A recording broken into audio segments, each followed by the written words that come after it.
and it helps point fingers. All you statists, you're really good at pointing fingers and blaming other people, but the part that you're no good at is like fixing things, doing something about it, making it so it doesn't happen again, resolving the actual problems. You're no good at doing that in any sense of the word. You just, it's amazing to me exactly how bad you are at that. Point those fingers, but solve the problems, not going to happen. We are living in an artificially induced state of consciousness that resembles sleep. The poor and the underclass are growing. Racial justice and human rights are non-existent. We have been lulled into a trance. They have made us indifferent to ourselves, to others.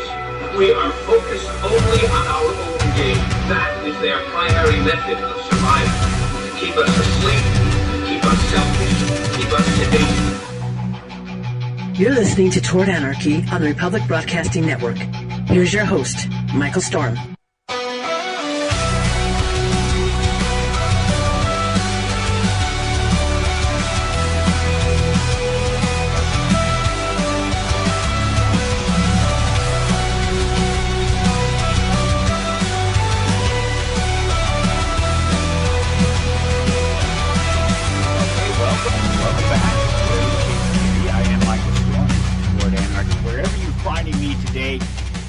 Take a moment, just one quick second to click, tap, smash, elbow, whatever it takes to get the like button, to recognize you have touched it, and let me know that you're out there. Do it now, do it before we get into it, and before you forget about it. It's the best way you can support me. I truly appreciate it. And really, a loud shout out to all of you, all of the fans, the listeners, the followers, everybody out there. There's hundreds of you over there, and hundreds of you over there, and even thousands of you over there. It's just fantastic, a wonderful thing to be able to come here and do this. And I'm making some few changes, doing a few tweaks, and you'll get a little bit more of me and maybe a little bit better of me if it all works out. That's kind of the plan. So as always, you can go to towardanarchy.com to follow along, and this will be 2605. That's the episode.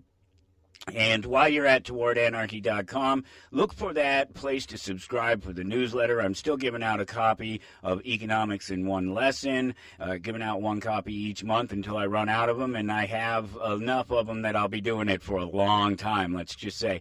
And so I'm happy to do that, and I'm happy to hand those out to people who are on the email list, and that's another one of those things that just blows my mind how many people sign up for that thing every week, and I don't even take advantage of it. I have to start bothering you guys just a little bit more than I do, just something more than a couple of times a year that I throw something out for you guys there. You know, there's a million different things that we could talk about. It's all happening real fast right now, and it depends on what you're concentrating on, what you're paying attention to.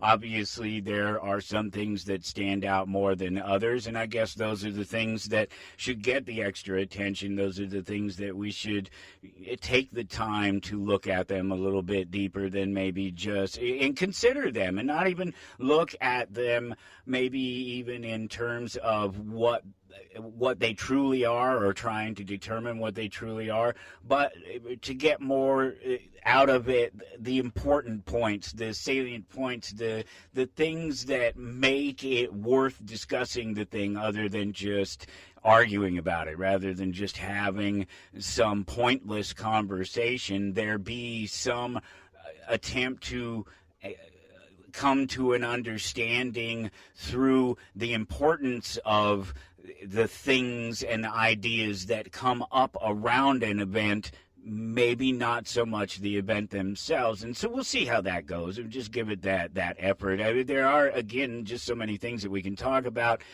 just as of, sort of note, things that I've come across here just in the last, 4 or 5 days, with consumer confidence plummeting to new levels that they haven't seen in more than a decade, which in and of itself is sort of meaningless. But when you combine it with the dollar losing 10% just in the last year alone, not to mention the tariffs and what it's doing to the economy and how the legal system is refusing to deal with it. And we have the inverted yield curve, and we have inflation, and there's never-ending socialist market interventions. And it's just you take all of that, you put it all together, and it's just this perfect storm that's brewing that ends in economic collapse. And there's not really anything that anyone can do about it. There are some things that can be done about it, but they're the hard choices, and the hard choices aren't the ones that the people in charge make. They make easy choices for themselves, and they pass off a responsibility to other people, and they don't ever solve the big problems. They put patches on wounds. They don't go in deep and figure out and make sure that the wound isn't infected or stop you from being wounded in the first place. They pretend that they do that, and all of that, when you add it all up, is I guess the reason why the old doomsday clock has moved closer to catastrophe, and that's I guess it's 85 seconds to midnight now. That thing's been around since 1947, and it was to advance the sort of action and ideas to reduce existential threats, and they're talking about specifically the nuclear threat and the threat of nuclear war, in particular the proliferation of nuclear weapons, but they've also thrown in things like climate change and other aspects of our reality that weigh into it now, and it's become well, I don't know. I don't know what it ever was. It's just it's an interesting thing that there's this group of people out there that have been around for a really long time that just sort of sit here and try to gauge society and how close we are to the next collapse, the next big bad thing. It's I do my own sitting around sort of talking about how these things are going to come about, but they really I do it in terms of just finding, of making people aware and giving people options in terms of their understanding of how these things work, so they can adjust for themselves their lives, whatever it is that they feel that they need to change to make things happen for them, so they can insulate themselves from the problems of society, the manipulations of the political class, and the social issues that are used as weapons by the political class to assault us with on a daily basis, and that's different than just sitting there watching and trying to put some sort of weird mathematical equation on the collapse. Because I talked about it a couple weeks ago. I didn't get a chance to talk about it with Craig Hargis, and I should have, because he was one of the people that sort of brought up this question of, do I think that something's about to pop off, and that was, I think, in response to the first shooting in Minnesota, and this is, wow, okay. My immediate thought was, it's not anything but. My immediate thought was, it's already popping off. It's happening now.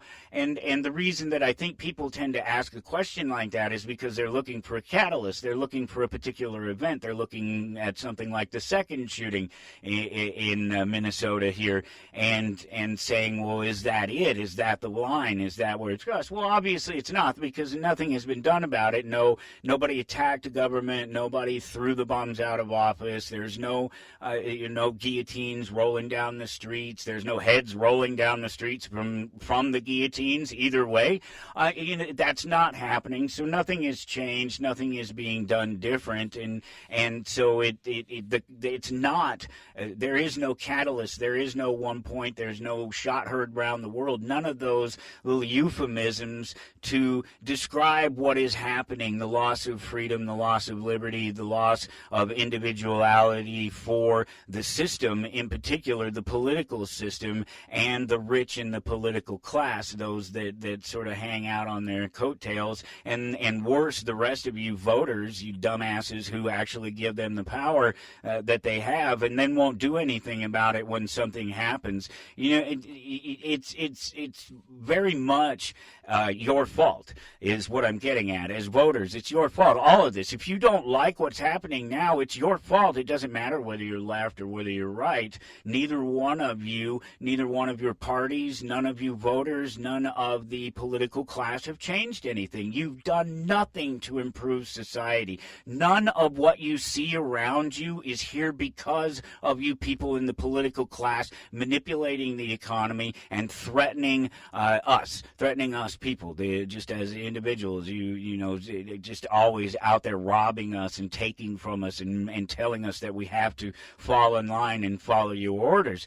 And it gets worse depending on who you're talking to, who you're talking about, which part of the political class you're talking to, which incident it is, and the hypocrisy should be glaring right now in the events that have happened in Minnesota. In both of the events, you remember weeks ago when it happened, the first shooting happened there to Renee Good.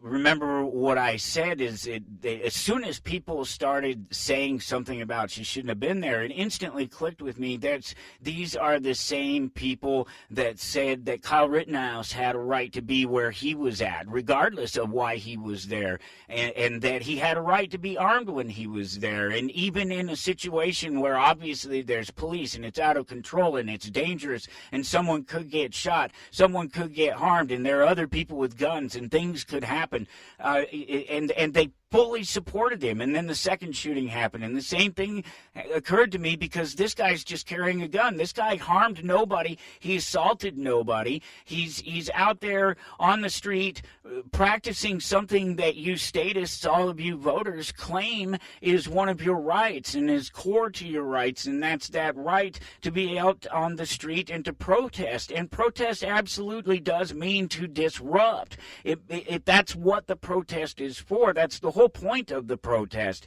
is to disrupt. Now, it's all in the response that you guys have, the political class and the people with authority and power. It's in your response that proves whether or not we live in a just society, whether this is a place where people can be expected to be protected and be safe, particularly from the system. But you've not proven that at this point. You've had these couple of things that have happened, these couple of events, these shootings, and I've tried to be real.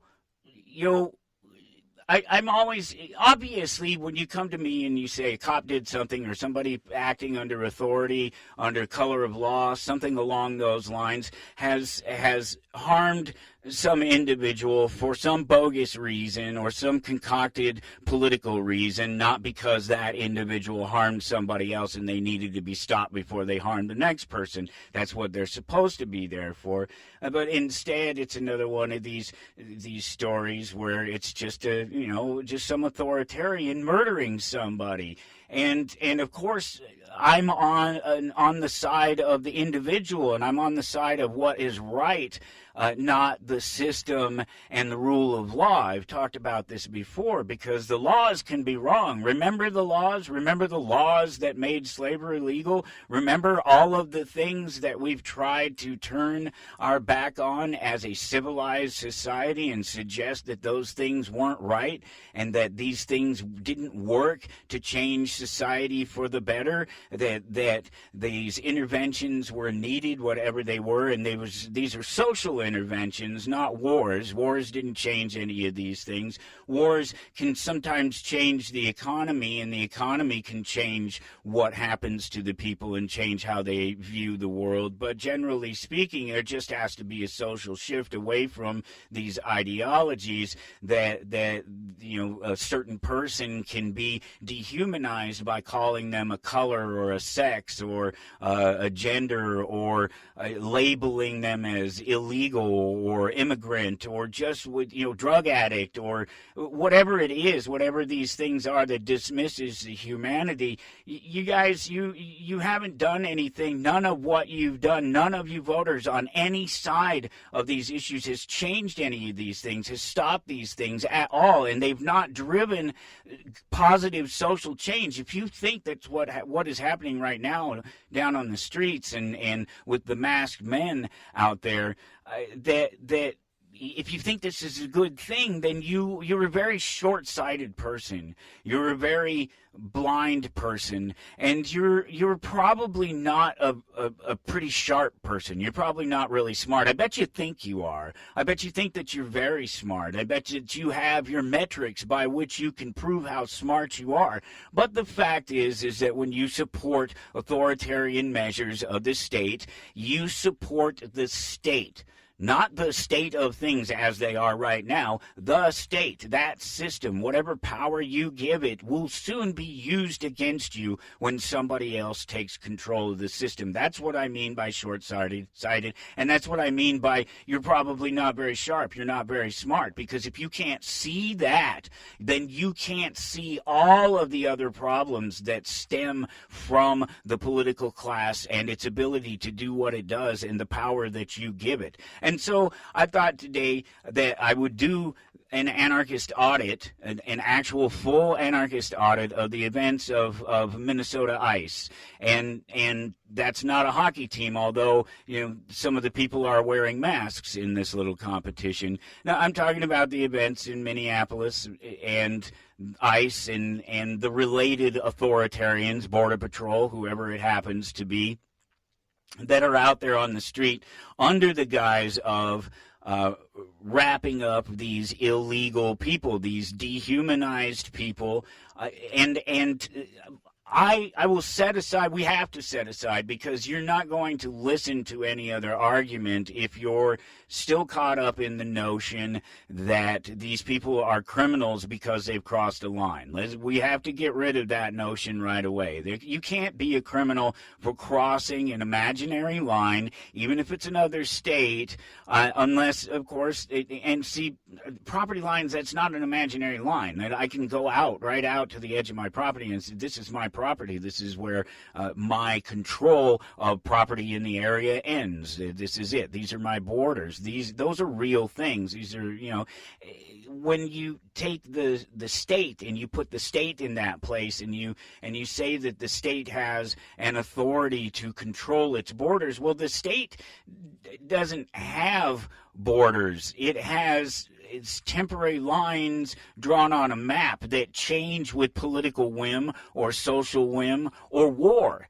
And the easiest way to make sure that you're not going to do things, you're not going to change things lightly, like borders, I guess, is to be friends with the people who are on the other side of the border, to do good business with people who are on the other side of the border, do good business with your neighbors and be a good neighbor to your neighbors. That's the best way to ensure happiness and peacefulness in your neighborhood. This is the same for borders. They have to be recognized by individuals in the sense that they respect what's on the other side of that border. That if you come here, that you're here because you want to be here because it's a better place to be, and that you realize that there's that it's opportunity, not advantage. You're not here to take advantage, and there's no way to gauge that with people. And so instead of trying to control the flow of people, waste millions and millions of dollars every year doing something that doesn't stop the flow of people, doesn't stop the illegal immigrants, and reduces our rights to nothing, the alternative is to reduce all of the things that bring them here. And by that, I don't mean turn this place into a police state and make it so we no longer have any rights and then our market economy is destroyed. That's what you're doing now, and it's not working, and it's what you've been doing, statist, voter. These things that are all your fault. These are the things you've been doing. You should try it my way just once. Just once, try it my way. Give it a shot and see how well it works out. You can carry a big stick, you know. You can walk around and carry the big stick and show that you're strong, but you prove it by how you actually interact with other people, particularly when you have more power than they do. When you have the power, and I'm not talking about He-Man, which, man, that looks good. That looks so good. I'm excited about that. I hadn't seen anything until they dropped these trailers, and He-Man looks good. But there is no He-Man. It's just not going to happen. We all have the power, but there are certain people who have power, and they have power over us, and they have authority over us and over other people, and they need to exercise. That's what proves a good ruler. That's what gives a true authority its power, is in how it treats the people that it has authority over. If you go down the streets armed and you're looking for people, and that it's been your MO that when you're looking for them, that you ignore rights, that you ignore the things that make this nation different and special and set it apart from other places. And I'm not talking about the welfare. That's the advantage that I was talking about, those things that they take advantage of. That's the advantage. And to get in here and to pollute the political system any worse than it already is, it's a terrible, horrible thing. Look, I know what's going on in Minnesota. I'm not ignorant of what has happened there. I don't think anyone in the nation is, and I'm not even talking about the people with the shootings. I'm talking about all the stuff that led up to that. I'm talking about Walls and Ilhan Omar and all of this daycare stuff. It's ridiculous. An entire factory turned into offices. Millions and millions of dollars washed through these offices and taken and put into the hands of illegal people, people that they're taking advantage of the system. And guess who's at the head of it? The system, the people in control of the system. And so the problem is the system. The problem is these things that are in place to draw them here. It's not the opportunity. It's not the rights, the protected rights. Those are great, but people have protected rights, and particularly in the judicial sense, in places all over the world. They don't necessarily have a particular right to free speech or a particular right of self-defense, like codified in the First and Second Amendments.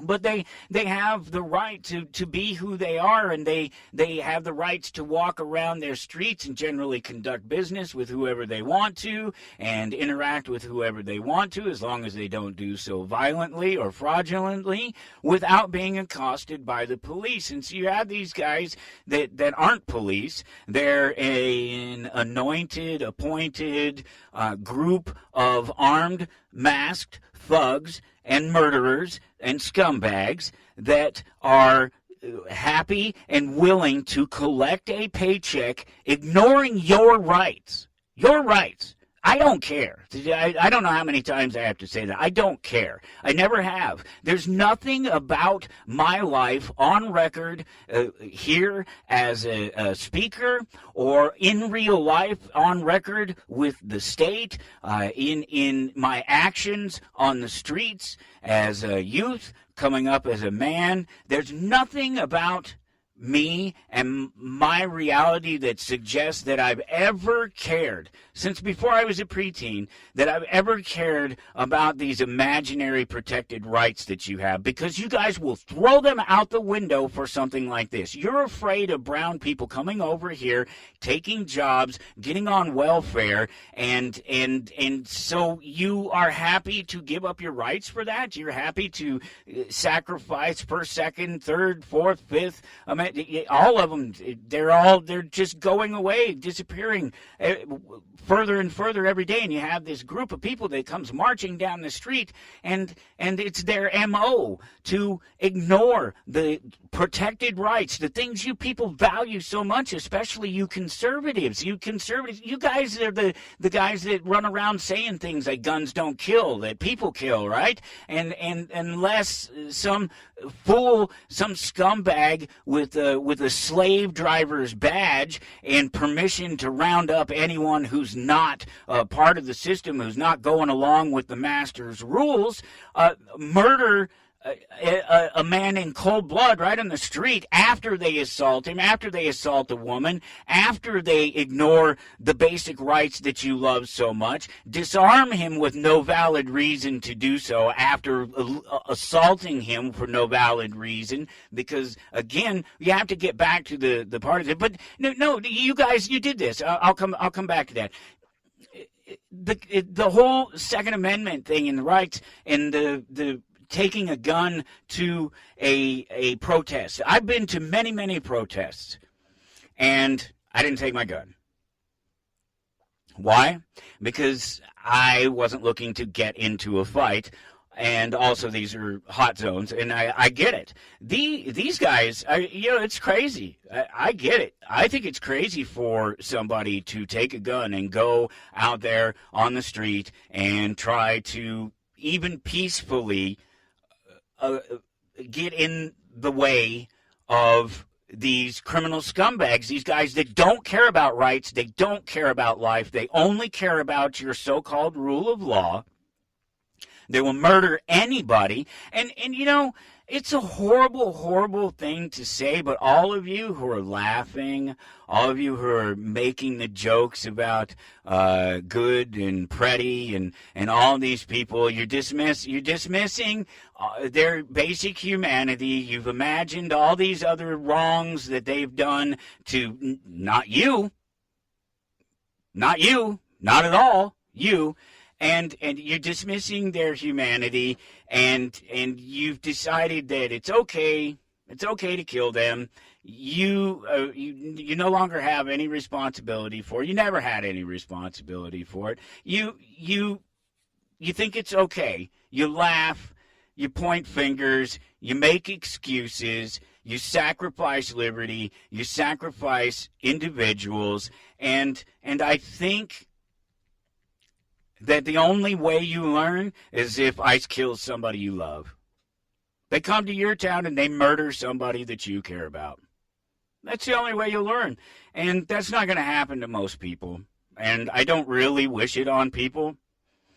I'm not saying that they don't deserve it, because nobody really deserves to be accosted by anyone else when they haven't harmed somebody, when they really haven't caused someone else harm, particularly that person.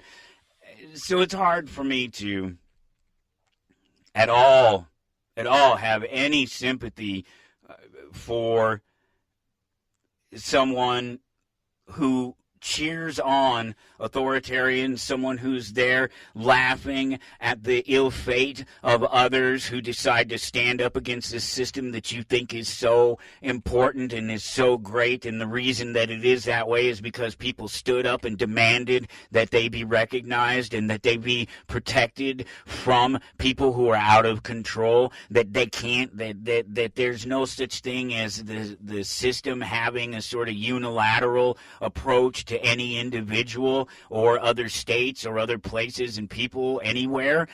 These are very simple notions. They're very simple ideas that should be perfect for you simpletons who vote. But they're not, because you lie to yourself. You pretend that the system protects you while it's right there on your big screen in your front living room violating somebody else. You're going to sit there and pretend that it doesn't care about that particular person that it's violating. I mean, they don't know who that particular person is. They don't even care. They don't know that they're a criminal. You don't know that they're a criminal. You don't know that they have a bad past. You don't know anything about them. They're just a person out on the street exercising their right and trying to, what they believe, protect their neighborhood from an invading force, an illegal invading force. Under your own definitions of those words, an illegal invading forces come into their neighborhoods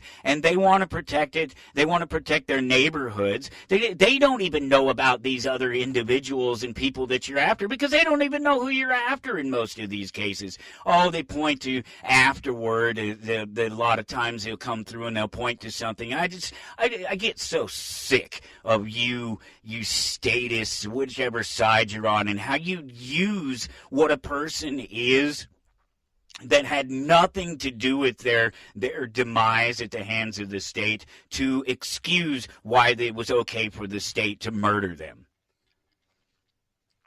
The state didn't know that there was something wrong, that that person was a bad person, but the state killed them. That's not justice. That's murder with a happy circumstance. That's what that is.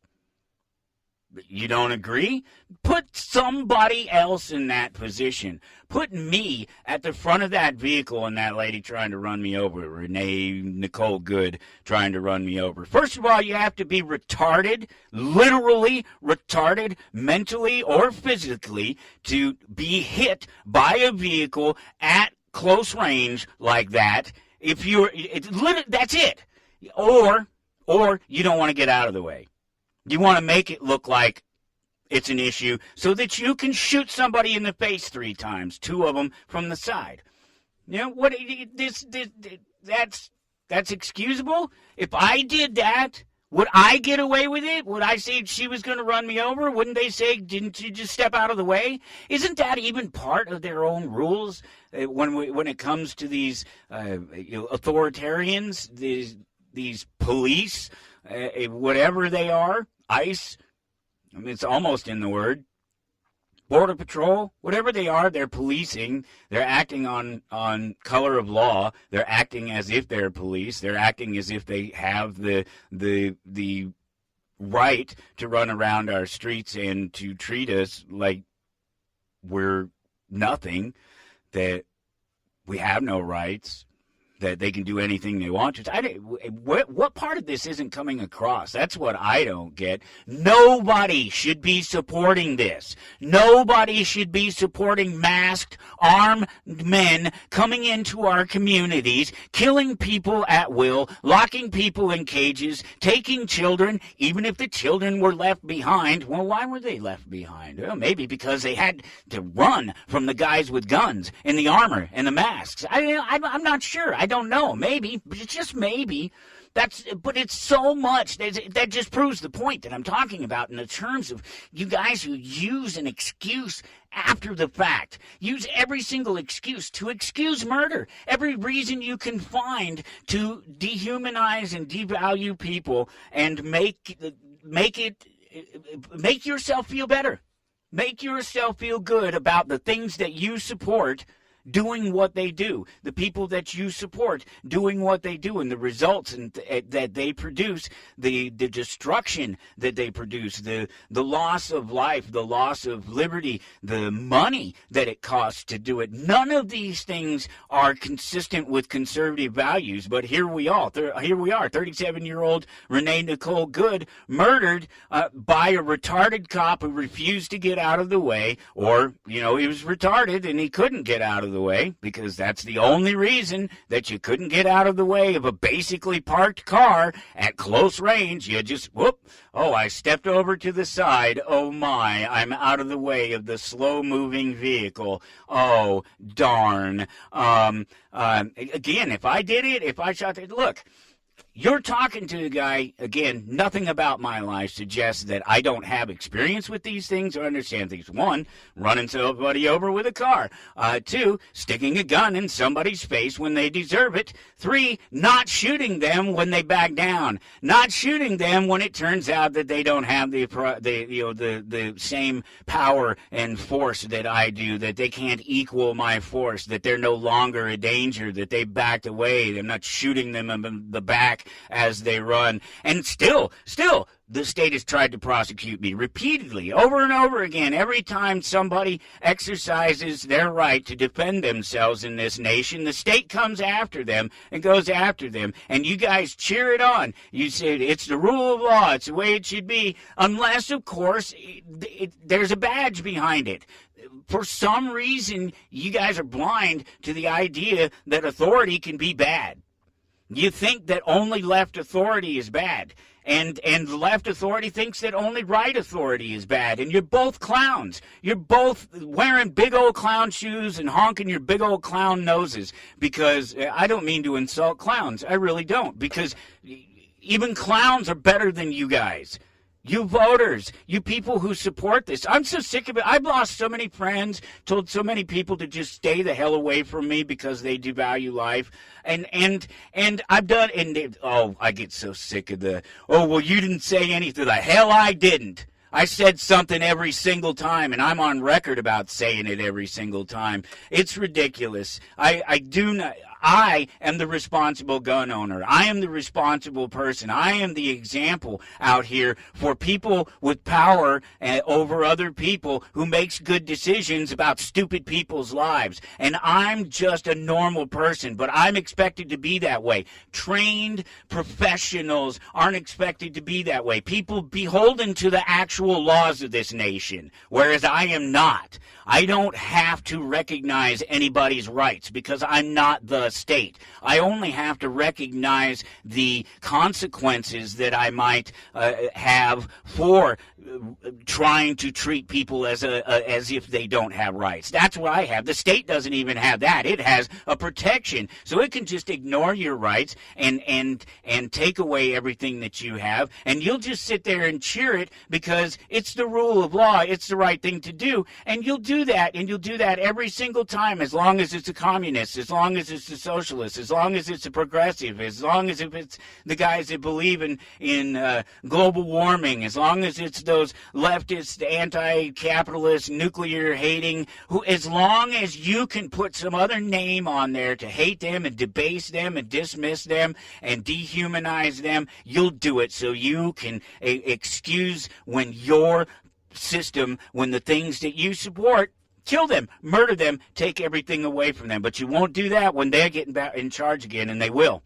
That's the thing about your silly little system. The only reason it's able to do the things it does is because it protects itself from being destroyed. It tells you clowns out there, sorry, again, clowns, it tells you that you can change something by voting. It says, go ahead, show up at the polls. Go ahead. It's going to change when you switch over to that other guy and this other girl and this other people, and it'll all be great. Everything will be one more vote, one more law. Everything's going to be fine. It'll be perfect, right?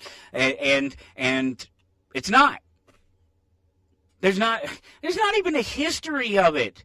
There's not a history of government improving anything. I started the conversation like that.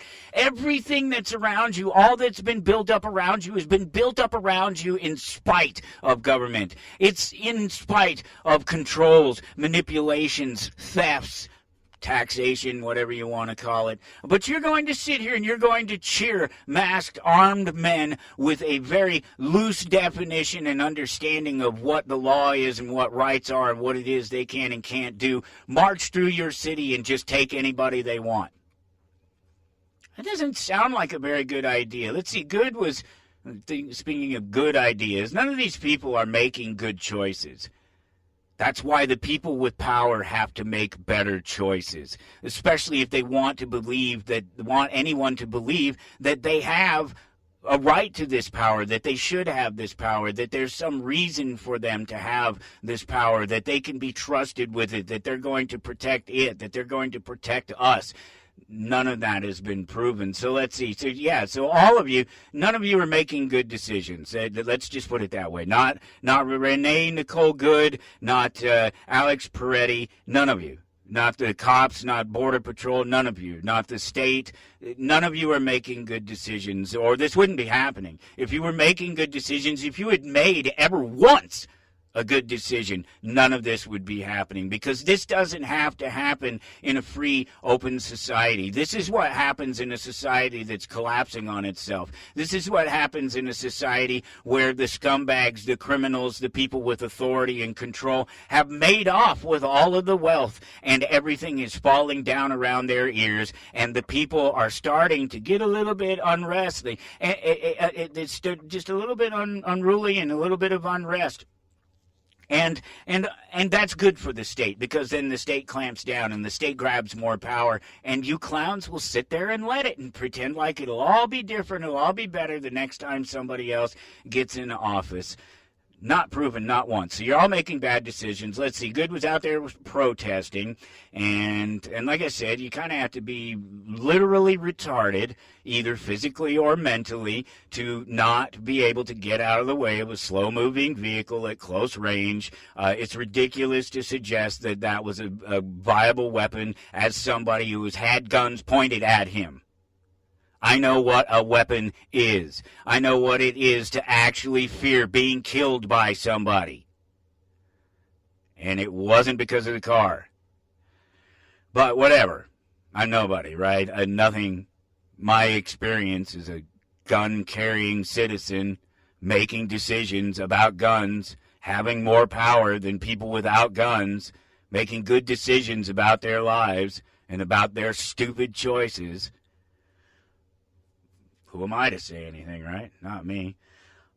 This is nothing new. That's the thing about it. With all this is happening, it's new with ICE's name on it. It's new with Border Patrol's name on it, whatever it is. It's still just the police. It's still just authoritarians killing people who don't get along, don't go along with their attempt at whatever it is. For whatever reason that they're there, whether it's legal or moral, makes no difference. Presumably, it's not legal or not moral, or you wouldn't have half of a society suggesting that there's something wrong with even more of it, because at this point, even now, the president and others in the White House have sort of backed away from what has happened here, and they've eased up on the rhetoric, and they try to fall back on the thing, about being, who cares if you're legally armed or whatever it is, you shouldn't carry a gun to a protest. I agree, you absolutely shouldn't carry a gun to a protest, but I also believe you shouldn't protest. I went to protests as a journalist to document protests and to see what was going on, and as a leader as well, but as a leading journalist. It just was part of the same package. It was all part of the thing, and sort of here's what we're talking about. These are why we talk about these things. This is the bankers. This is the corrupt system. This is the mortgage lending system that has stolen home after home after home. We'd have these conversations and but it was about recording what the people were reacting to and what the people were doing. And so my presence at protests wasn't protesting. It was just part of being out there. And even though you can see me holding signs like 9/11 was an inside job. I made a sign and wore a Bush mask, I remember, and walked around with it. And 9/11 was an inside job, and that was just because it was a conversation piece. That was everything that we did. So all of this was happening, and it was a concerted effort. It was like, hey, wait a minute. There's all of these people who are looking for a reason to have a problem with the state. Let's give them a real reason. Let's explain to them what's wrong with the state. Let's explain to them what's wrong with centralized banking. Let's explain to them these things that inside jobs and false flags, and let's have these conversations. Let's attract whoever it is and have these conversations. And it worked beautifully. We'd have a conversation with somebody, hand out a CD or a DVD or something, and months later they'd show up and they'd say, hey, you know what, I stuck that CD in eventually, or that DVD in, And I watched that movie, I watched that documentary, I watched that thing about Vietnam, 9/11, JFK, the Federal Reserve, the creature from Jekyll Island, whatever it was. They watched this and they say, oh, this is amazing. I have to figure this out. I want to know more. I want to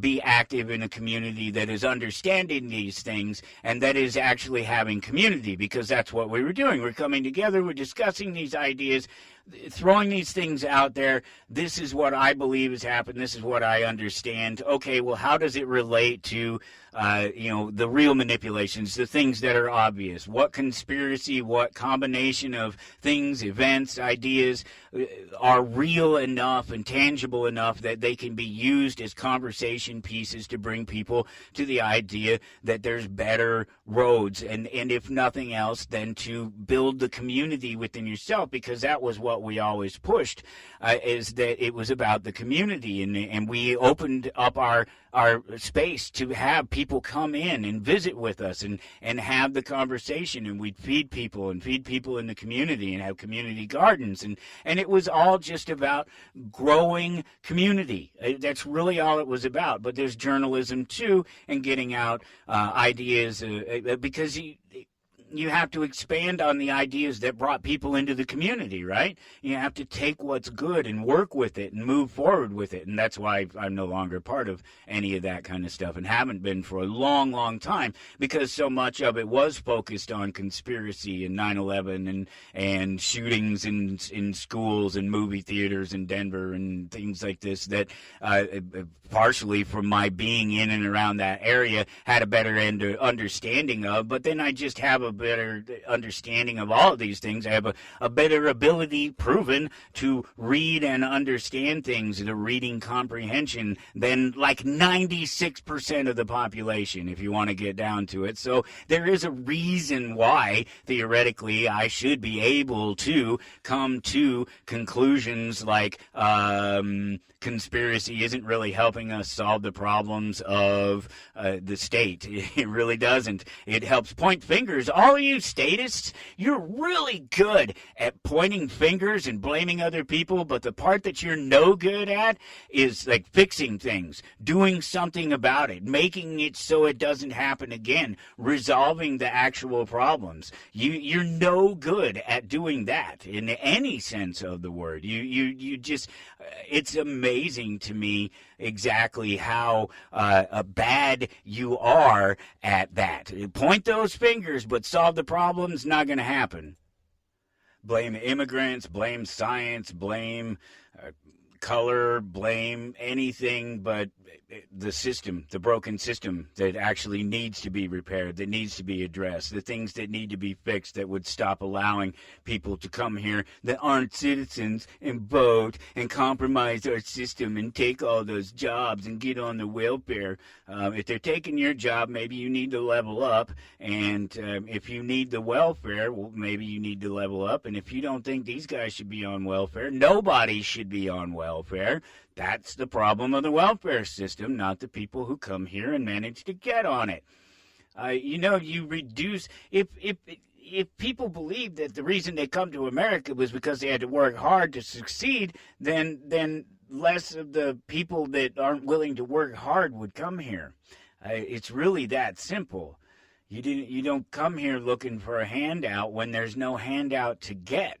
So what are we looking at? We're looking at a federalized police force. They're completely unaccountable. And I've been telling you that they were coming for years, that they wanted something like this, that they wanted to dehumanize the police force, the local police force, and local police enforcement, which has done a fine job of doing that itself, but make it so that it's, they're not effective, that they're not doing their job. And so it needs to be done by a more centralized authority, and so you get your federalized police force. We've been telling you that ultimately that's coming for a long time. It's too late. It was inevitable. It is what happens in society. It is what the system does to defend itself, regardless of whether it's feudal times or whether it's a republic or a democracy or some other weird mix of other ideologies. It's all the same. It's all about circling the defenses around the system itself, because the system is sacrosanct, because nobody would be able to succeed if it wasn't for the system, except that we know in America here that America succeeded long before there was a central authority that had a real, true authority over people and had a reach that it could affect people from one side of the nation to the other and everywhere in between.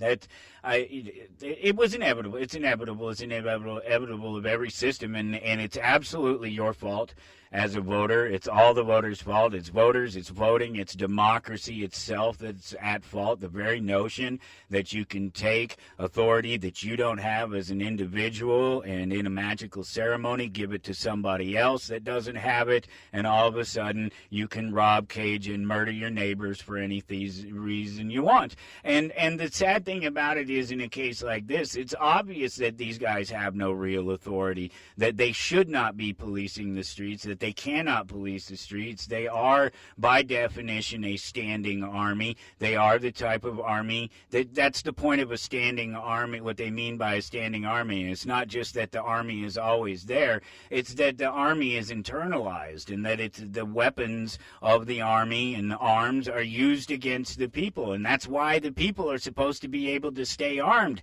in this nation. You guys are such clowns in your understanding of, again, sorry clowns, I don't mean to insult you, but I don't know what another word that I can use that's clean enough to express how stupid you people are. All of you, every single one of you voters, but right now you conservatives, you make me sick. You just disappoint me. You're so sad. You think that you and I have so much in common because I want good economics and I want good home values and I want people to respect other people, and I believe that people have the right of self-defense. Well, I believe that. You don't. You don't. You think it comes with a caveat. You think that there's some special reason that some other person or some other group of people, your party, your friends, your favorites, people that you like, get to decide, get to have power and authority and control, get to do things that other people don't get to do. And as soon as one of them, one of the other ones that doesn't support your particular point of view or doesn't call themselves a Republican or a conservative, does something, you immediately about face on it's just amazing. The hypocritical nature of what happened to Kyle Rittenhouse and what has happened to these other protesters and what's happening is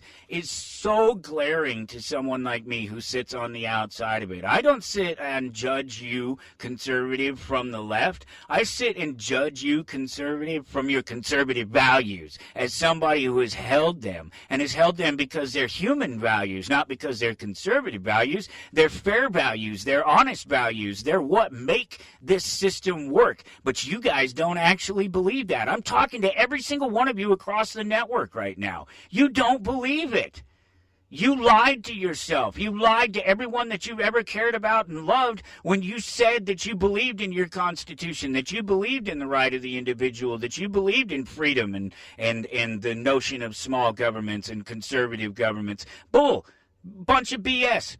Complete nonsense. You only believe it as far as it suits your needs or makes you appear to be better than the other guy. That's it. That's the only thing you believe. I actually believe this stuff, and I'm an anarchist. Your system sucks, but the values that it was built on are far better than the system and far better than you. And you shouldn't have been trusted to uphold it because you sure as hell didn't do a good job of it. You have your standing army, and I'm tired of the gaslighting. I'm tired of the dehumanizing, and why is it so important to you? Why is it that you have to have these things done on your behalf? Why is it that the votes have to be changed, that the voting population has to be changed, that it can't be infiltrated. Why is it that the economy can't be infiltrated by these other people when they help prop up the economy in so many ways? Why is it personal to you? What is it that you stand to lose? Your system, right? You stand to lose your system. Well, it wasn't yours to begin with. It's imaginary that it is yours. And it was everybody's, supposedly. It was supposed to be for everyone. It was supposed to be for all of us. Everybody was supposed to be able to participate in this thing without having your important values impressed upon me, instead of me just having my own values and being able to live my life without worrying about what you thought, but worrying about you using the system that's supposed to protect us from outside harm and from the harm of other states and other authorities and renegades. You're supposed to be able to come to them for help, and you've compromised that. You've completely compromised that, and you've turned it into politics. You've turned it into the politics of identity. You've turned it into anything other than being what it initially was supposed to be, a system that encouraged the individual to be everything that they could be every single minute of every day, regardless of what anyone else thought, as long as you weren't harming other people or taking their property, destroying their property. And then you gave permission to other people to do that. You didn't just decide that those weren't values that actually meant anything to you. Do you understand that the best way to ensure your own safety, to ensure your own prosperity, to make sure that the things that you value are important, is to go out there and create those things and to support those things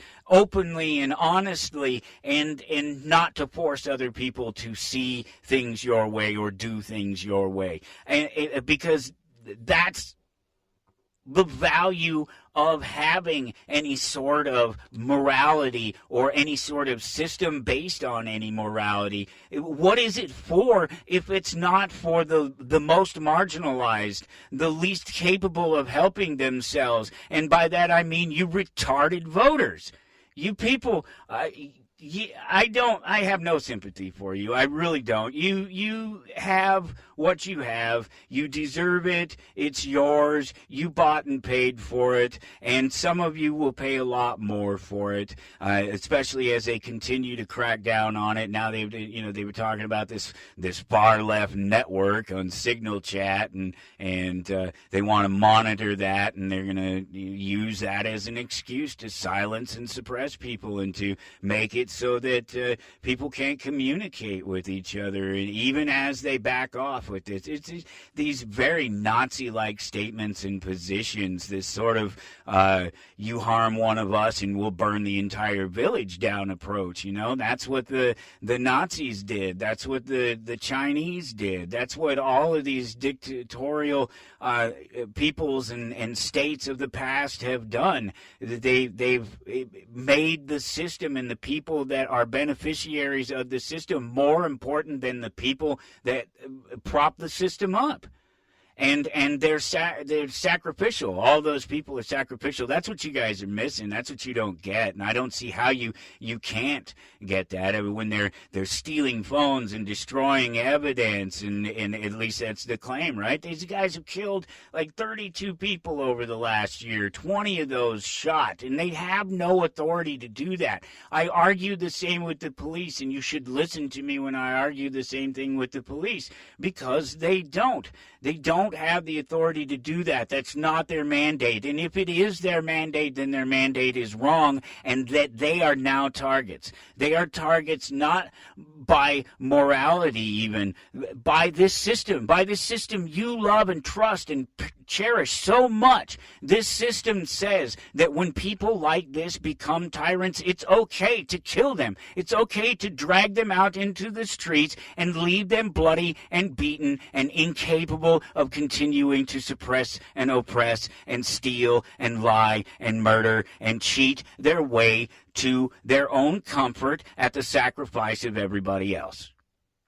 At best, these guys are what Lysander Spooner called the secret gang of tyrants. You know, the idea is that the only reason that they are buddies is because they're buddies in crime. Their only agreement is that no matter how far they take their crime, no matter how bad it is that they will always back them. And that's the system. That's what the system is, and that's why you can never defeat the system, and that's why the system will always turn against those who create it, and you will always end up with tyrants, jackbooted thugs marching down the streets eventually. Maybe they're not coming for you, and frankly, it doesn't even matter if they are coming for you. You probably won't even notice. In fact, I'm done. I've said my piece. There's really nothing more to be said about it. You are dehumanizing people for your political values and things that are of no real consequence to you, but it's real consequence to other people. And I'm tired of talking to you about it, and you deserve this destructive downhill course that this nation is on. It's all yours. You're welcome to it. I will sit back here and point and laugh and be happy while you continue to fight and argue and be a slave. And you know, maybe we'll see you next week. Maybe we won't. What do you use semi-automatic weapons for? To defend yourself against home invaders, but also, let's be clear, against tyranny. You said that you could use a semi-automatic weapon to fight tyranny. Sure. You mean you'd use it against American troops? The very existence of the Second Amendment is designed purposefully to empower the people to be able to resist the force of tyranny used against them to step over their natural rights given to them by God. That is why the Second Amendment exists. You're listening to Toward Anarchy.